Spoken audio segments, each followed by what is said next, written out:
నివారణ దినోత్సవం, world suicide prevention day. ఆత్మహత్యలు చేసుకోవడం అనేది నివారించుకోవాలి అనే కాన్సెప్ట్తో ఈ రోజుని ఆత్మహత్య నివారణ దినోత్సవంగా జరుపుకుంటాం. ఇది నిజంగా చాలా ఇంపార్టెంట్ డే. ఎందుకంటే 84 లక్షల జీవరాశుల తర్వాత ఒక మానవ జన్మ వస్తుంది. ఒక మానవ జన్మ ఎత్తాలంటే 84 లక్షల జీవరాశులు ఎత్తాలి. కాకని, పామని, జంతువులని, పక్షులని, కీటకాలని, అన్ని జన్మలు ఎత్తిన తర్వాత ఒక మానవ జన్మ వస్తుంది. అయితే ఈ మానవ జన్మని మనం చాలామంది చిన్న చిన్న ప్రాబ్లమ్స్కి ఈ సూసైడ్స్ అనేవి చేసుకుంటున్నారు. జస్ట్ ఒక్క సెకండ్ ఆవేశపడి సూసైడ్లు చాలా చేసుకుంటున్నారు. వాళ్ళు చిన్న వయసు నుంచి ముసలితనం వరకునో వయసుతో సంబంధం లేకుండా చేసుకుంటారు ఈ ఆత్మహత్యలు అనేవి. ఇవి చూసుకుంటే ఐఐటీల్లో, త్రిబుల్ ఐటీల్లో, కాలేజీల్లో ఈ ర్యాగింగ్ని తట్టుకోలేకని సంవత్సరానికి కొన్ని వందల మంది ప్రపంచంలో చాలామంది ఆత్మహత్యలు చేసుకుంటారు. అలాగే ఎంతో పెద్దవాళ్ళు, వయసులో పెద్దవాళ్ళు, చిన్నవాళ్ళని తేడా లేకన్నా ప్రతి ఒక్కరూ ఆవేశంతో ఈ ఆత్మహత్య అనేవి చేసుకుంటుంటారు. ఇది చాలా డేంజర్ కూడా. మనం బాధపడినప్పుడు మన మైండ్లో వచ్చే ఆలోచనలు కూడా మనల్ని బాధ పెట్టే ఆలోచనలే వస్తాయి. రీసెంట్గా మీ అందరూ న్యూస్ కానీ చూస్తే మనకి కొత్తగా టెక్నాలజీ వాడుతున్నాం కదా, చాట్ జీపీటీ ఏఐ. ఆ ఏఐ మీద కూడా ముంబై హైకోర్టులో 2 తల్లిదండ్రులు కేసు వేశారు. మా కొడుకు చనిపోవడానికి కారణం ఈ ఏఐ చాట్ జీపీటీ అని. ఎందుకంటే ఆడికి బాధ అనిపిస్తే చాట్ జీపీటీ చెప్పాడు అనమాట ఇలాగ అయిందని. అదేం చేసింది, అవును నువ్వు చాలా బాధపడుతున్నావు, నువ్వు చాలా కష్టాలు అనిపిస్తున్నావు, మీ ఫ్రెండ్స్ ఇలాగే చేస్తున్నారు, మీ అమ్మాయిలు ఇలాగే చేస్తున్నారు, మీ ఫ్యామిలీ ఇలాగే చేస్తున్నారని నేను 10 క్వశ్చన్ చెప్తే అది 100 క్వశ్చన్ నేను బాధ పెట్టినట్టు చెప్పింది. తర్వాత నేను చనిపోదాం అనుకుంటానంటే 200 ఆలోచనలు నీకు ఇచ్చింది ఎలా చనిపోవాలని. ఇంకా డిప్రెషన్లో గురైపోయి అంటే సూసైడ్ చేసుకొని చనిపోతాం. అందువల్ల వాళ్ళిద్దరు పేరెంట్స్ ముంబై హైకోర్టులో ఇలా చాట్ జీపీటీ మీద కేసు కూడా వేశారు. నా కొడుకు చనిపోవడానికి ఇదే కారణం, దీనివల్లే చనిపోయాడని. అది వాళ్ళు తెలియదు. దాని మీద ఒక టీం వచ్చి మొత్తం సెల్ ఫోన్లో రికార్డ్ అయినవి మొత్తం గూగుల్లో అన్నీ తీసి కోర్టుకి సబ్మిట్ చేస్తే అప్పుడు తెలిసిందనమాట. అందుకని ఇంటి దగ్గర చాలా పిల్లలు కూడా ఉంటారు, మంచి చదువులు చదువుతుంటారు. అందరినీ కూడా మనసు ధైర్యంగా ఉండేటట్టు, ఏ ప్రాబ్లం వచ్చినా ఎవరికైనా చెప్పి దాన్ని సాల్వ్ చేసుకునేటట్టు మనందరం తయారవ్వాలి. అలాగే ఉన్నవాళ్ళు కూడా తయారు చేయించాలి. కాబట్టి ఈరోజు వరల్డ్ సూసైడ్ ప్రివెన్షన్ డే, ప్రపంచ ఆత్మహత్య నివారణ దినోత్సవం రోజు మనం ఒక ప్రతిజ్ఞ చేసుకుందామండి.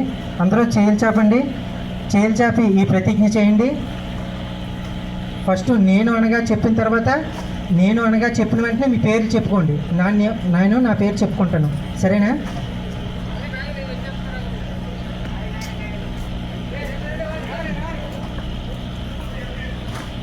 నిజంగా మన ఫ్యామిలీస్ అందరం ఇంటి దగ్గర బాగుంటేనే మనం ఇక్కడ కూడా ప్రశాంతంగా డ్యూటీ చేయగలం. మీరు నాకు తెలిసి ఎన్నో వేలు లక్షల పెట్టి కూడా మీ పిల్లలందరినీ చాలా బాగా చదివిస్తారు. వాళ్ళకి మంచి ఆత్మస్థైర్యం కూడా నింపండి.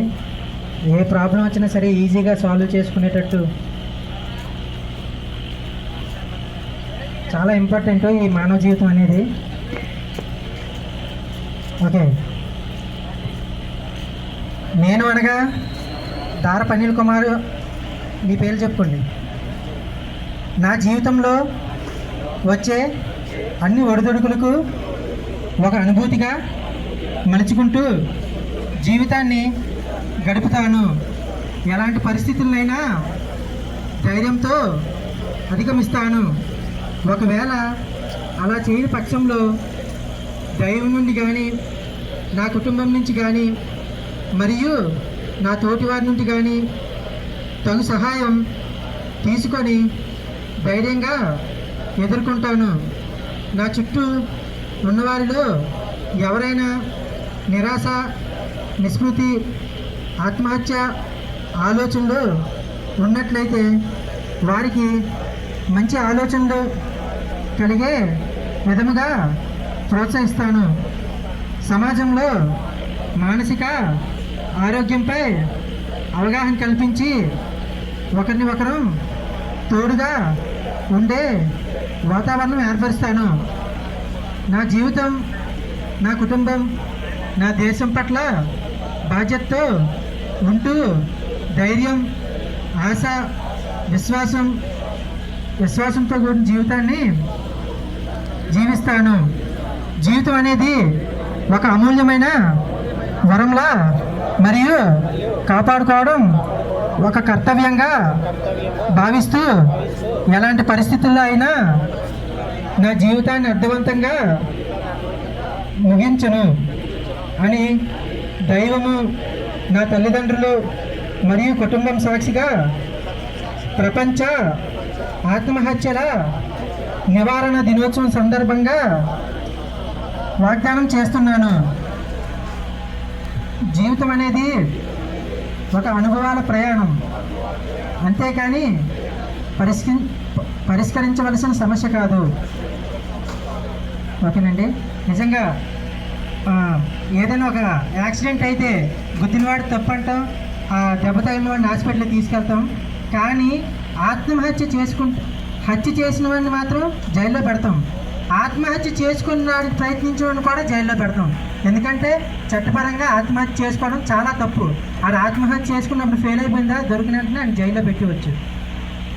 అది చట్టపరంగా కూడా తప్పు. కాబట్టి ఒకసారి అందరికీ, మీ తోటి వారికి కూడా ఏదైనా బాధ వచ్చినా, ఏమైనా సమస్యలు వచ్చినా వారితో పంచుకుంటూ, లేదంటే మీకే ఏదైనా బాధ కలిగినా, సమస్య కలిగినా అది దేవుడి పైన వేసండి, దేవుడిని చూసుకోమనండి, లేదంటే మీ తోటి వారిని సహాయం అడగండి. ఈరోజు నిజంగా ఈ యొక్క ప్రతిజ్ఞ చేయడం చాలా బాగుంది. ఎందుకంటే ప్రపంచంలో చాలా ప్రాబ్లమ్స్ ఫేస్ చేస్తుంది ఈ ఆత్మహత్య చేసుకోవడం వల్ల. ఓకే, అందరికీ ధన్యవాదములు. అందరూ 1 by 1 క్యాంటీన్కి వెళ్ళి భోజనం చేస్తారని కోరుచున్నాం.